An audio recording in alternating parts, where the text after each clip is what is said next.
Hey everyone, for today's skill breakdown, I'm going to be covering Lady Dindraine. She is one of the first heroes you recruit in the game, and one of the few archers you recruit early on as well. So a lot of players will be using her, or Yvain, who comes a little bit later, until the next marksman comes along.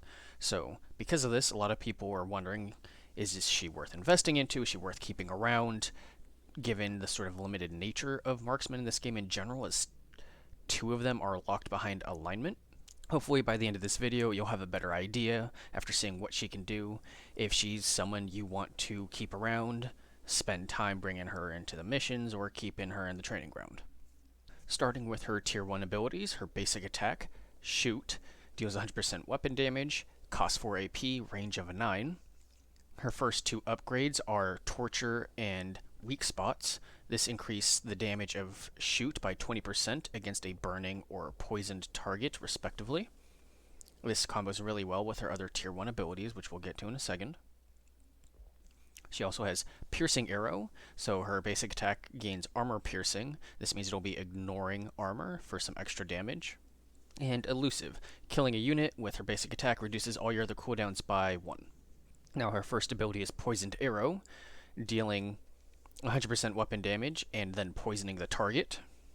At base, this also costs 4 AP. You can see it costs 3 currently. That's because of an upgrade we'll get to later.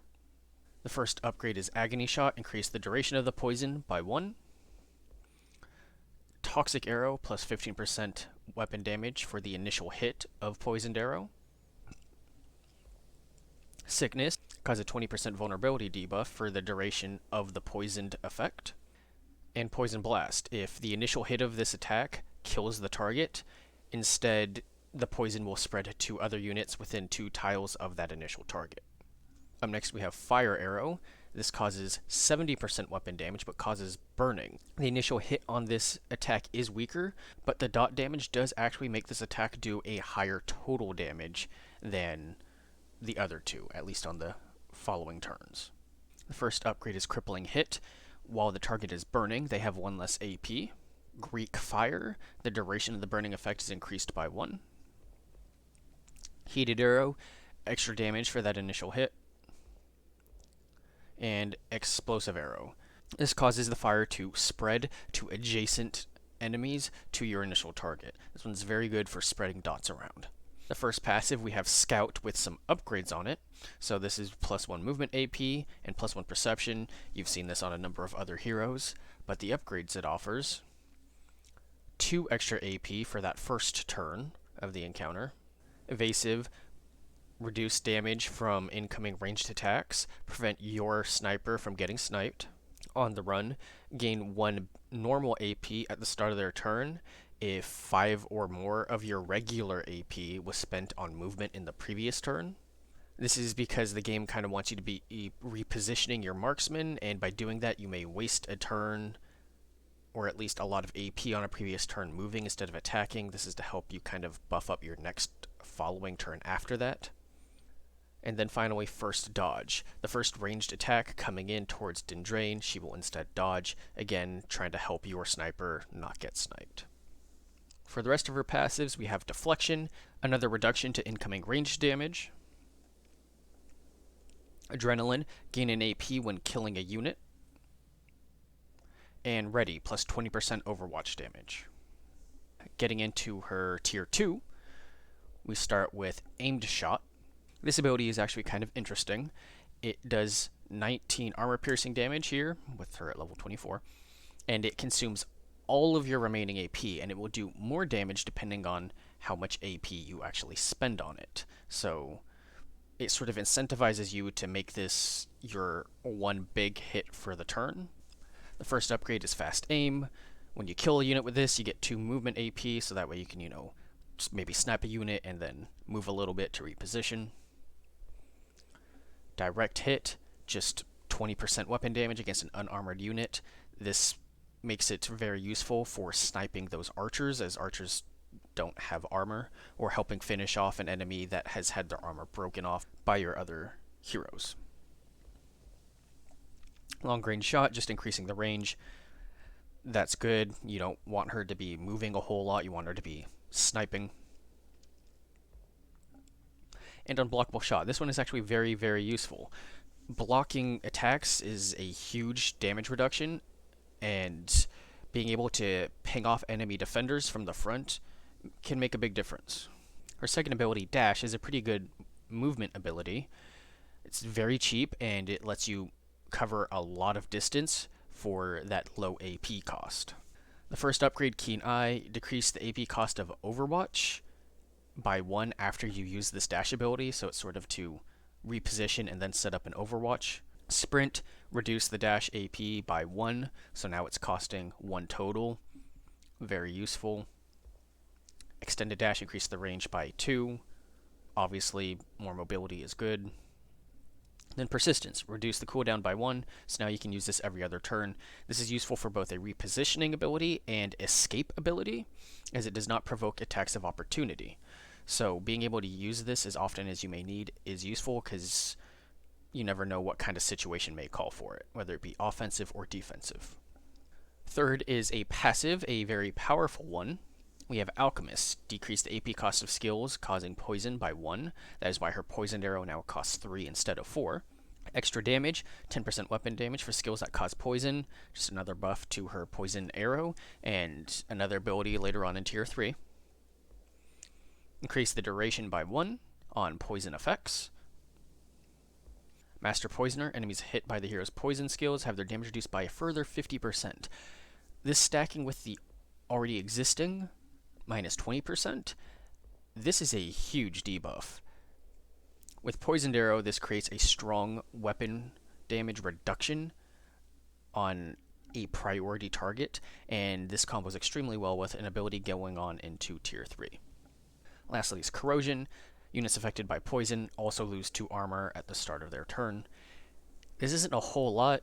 I don't really think this is worth the skill point, honestly. If they change the scaling to be a bit better instead of it being every 10 levels, this could probably become much more viable, in my opinion. Moving on to her other passives, we have First Shot, plus 15% weapon damage for the first attack on each turn. If no AP was spent in that turn, the bonus damage is retained when spending movement AP. So that's a bit much. So what it means basically is if you spent no regular AP, then your attack, the first attack that turn, will get an extra 50% weapon damage. So it's sort of to incentivize a more sentinel kind of play, I think, where you're not moving them around a lot. You start the turn wherever she is, you take the shot, you get the damage bonus. That second line is clarifying that you can use movement AP and still retain this damage bonus. You only lose it on your first attack if you spend a regular AP. Next is Pyromania, plus 50% to burning damage. Burning is a really strong dot in this game, one of the strongest actually, I think. I'm just not sure if this is worth 2 skill points to only buff 1 ability through her burning arrow. Finally, getting into her tier 3, she only has 1 active skill in her tier 3, and that is Poison Bomb. It has good range, fairly low cooldown, and a fairly cheap AP cost that is contributed to by that Alchemist passive in the tier 2. In T at base, it's not that great. It's an AoE, but it's 70% weapon damage in a 3x3 area. The upgrades for this really make it a lot more viable, in my opinion, because with this first upgrade, Pestilence, Poison Bomb now also causes the poison condition. This is very useful because now it gets a lot more synergy off of that Alchemist passive. Potent Blast, increase the weapon damage of the initial hit by 15%, making that 70% into 85%. It's still not great, but it is better. Acid Blast, now with the initial impact, they lose 4 armor. I think this is alright. And then Reliable Toxins, reducing the cost by 1. This comboing with Alchemist brings it down to that very affordable 3 AP, and I think that is very integral to this really being worth using. Moving on to her first passive, we have Cover Expert. This one really wants to sort of incentivize you keeping her in cover to get a variety of bonuses. At base, it's plus 1 range for all skills while she's within cover. Sharpshooter, plus 10% weapon damage dealt from cover. Perseverance, 20% physical debuff resist while in cover. sustained armor. All of her armor becomes unbreakable while in cover. This is actually pretty good if it weren't for the fact that marksmen use light armor, so they have extremely little armor to begin with. So the fact it can't break is good, but when you get farther into the game, having 2, 3 unbreakable armor, I mean, that's not a big damage reduction. Lastly, protected. Cover reduces damage taken by the hero by 10%. This kind of helps with that armor situation, but 10% is basically reducing a crippling hit to a slightly less crippling hit, especially once you get late into the game. Next is long reach, +1 range for all attacks. Very, very good, being a marksman. Plus 10% weapon damage for units at least 6 tiles away. This is going to be most of her targets, so this is also very good.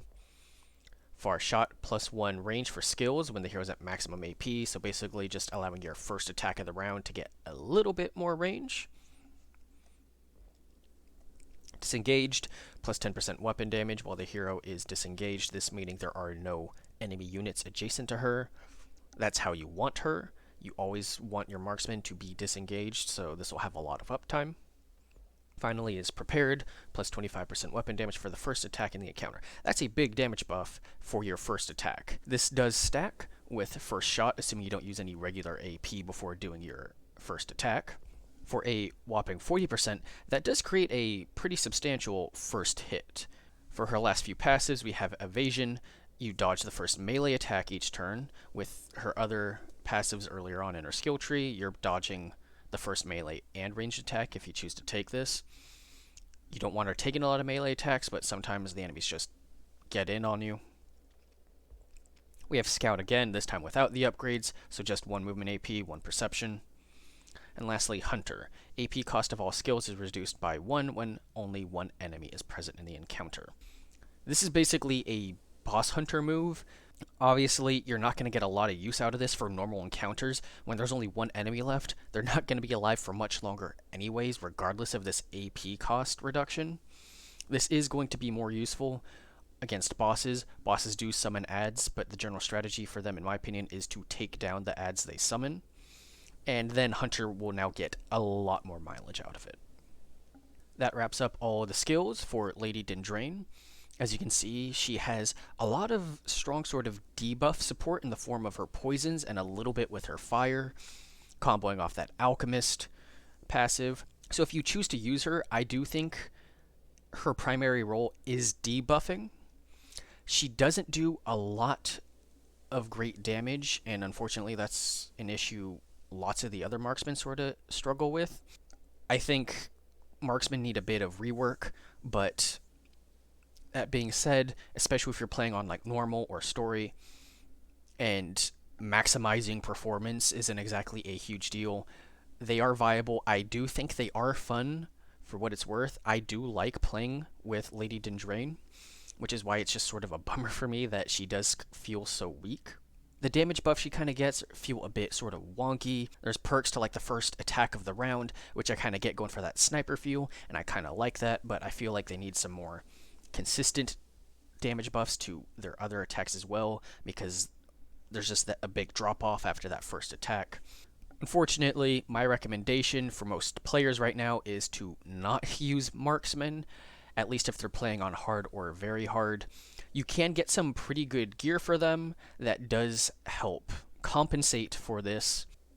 Just other heroes can also get really good gear and then still outperform them.